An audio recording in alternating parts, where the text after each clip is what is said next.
Você acredita que até a família mais poderosa dos Estados Unidos não conseguiu escapar de um mistério sombrio? Pois é, hoje eu vou te contar a história de Michael Rockefeller, o herdeiro bilionário que desapareceu na Nova Guiné e que muitos acreditam ter sido devorado em um ritual canibal. A família Rockefeller era sinônimo de riqueza e poder. O patriarca, John D. Rockefeller, construiu a Standard Oil, dominou mais de 90% do petróleo americano e se tornou o homem mais rico da história dos Estados Unidos. Seus descendentes seguiam influenciando política, economia e cultura. Só que Michael, o jovem herdeiro, era diferente. Filho de Nelson Rockefeller, governador de Nova York, e neto de Abby, fundadora do MoMA, Michael cresceu cercado de luxo e arte. Mas ele não queria negócios ou política.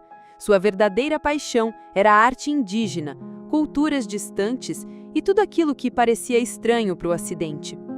Em 1960, Michael participou de sua primeira expedição à Nova Guiné. Foi acompanhar o documentarista Robert Gardner, que filmava os guerreiros Dani. Mas foi lá que Michael conheceu os Asmat, um povo com tradições complexas e uma relação profunda com os mortos. E é aqui que entra um detalhe importante. Em 1958, soldados holandeses massacraram dezenas de guerreiros da vila de Otsjanep. Para os Asmat, isso não era só violência, era uma ruptura espiritual. Eles acreditavam que cada morte precisava ser equilibrada por vingança. Ou seja, aqueles espíritos só descansariam quando fossem compensados. 2 anos depois, Michael voltou. Obcecado pela arte Asmat, começou a trocar ferramentas de ferro e tabaco por esculturas e até 7 postes Bij.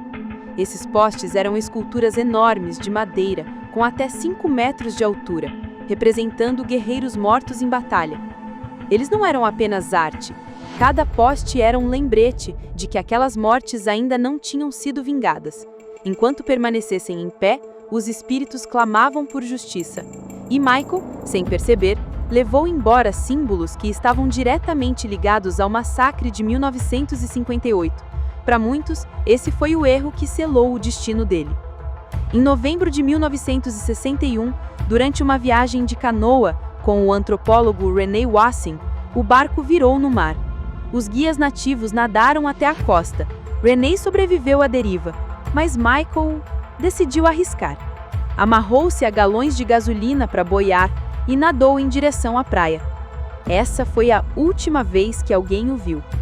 As buscas foram gigantescas. Helicópteros, aviões, barcos, soldados. Nunca Nova Guiné tinha visto tanto estrangeiro de uma vez. Mas depois de 9 dias, as autoridades encerraram as operações e declararam oficialmente que Michael havia se afogado no mar. Só que essa não era a versão que circulava nas aldeias Asmat. Missionários e pesquisadores ouviram relatos de que, naqueles dias, um homem branco chegou à costa. Os Asmat teriam capturado, matado e consumido em um ritual. O corpo teria sido cozido, o cérebro comido, os ossos transformados em armas e o crânio preservado como símbolo espiritual. Para eles, não era apenas violência, era justiça. Era vingança pelos mortos de Otsjanep. E esse detalhe é perturbador. A tradição dos Asmat dizia que os crânios dos mortos deviam ser pendurados até que fossem vingados. Michael havia comprado postes ligados a esses mortos. Para eles, o destino estava selado.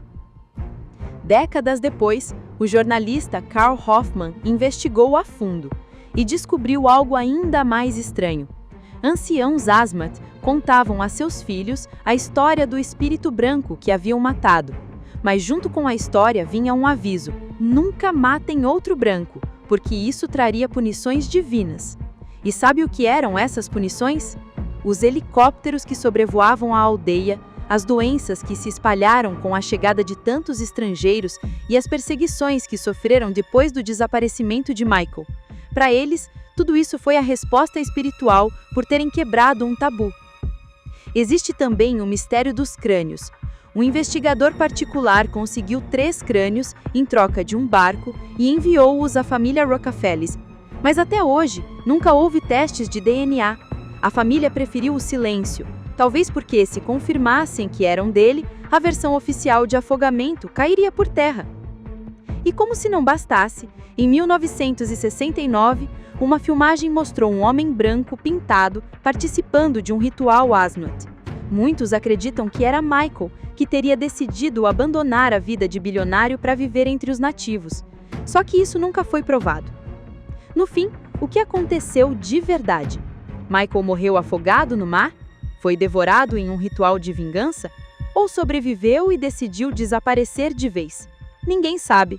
O que se sabe é que o desaparecimento de Michael Rockefeller é até hoje um dos maiores mistérios do século XX. E eu quero saber de você. Qual teoria faz mais sentido? A versão oficial do afogamento ou a história de que ele foi devorado em ritual? Comenta aí o que você acha. E claro, não esquece de deixar o like e se inscrever, porque aqui você vai conhecer mistérios reais que parecem ficção.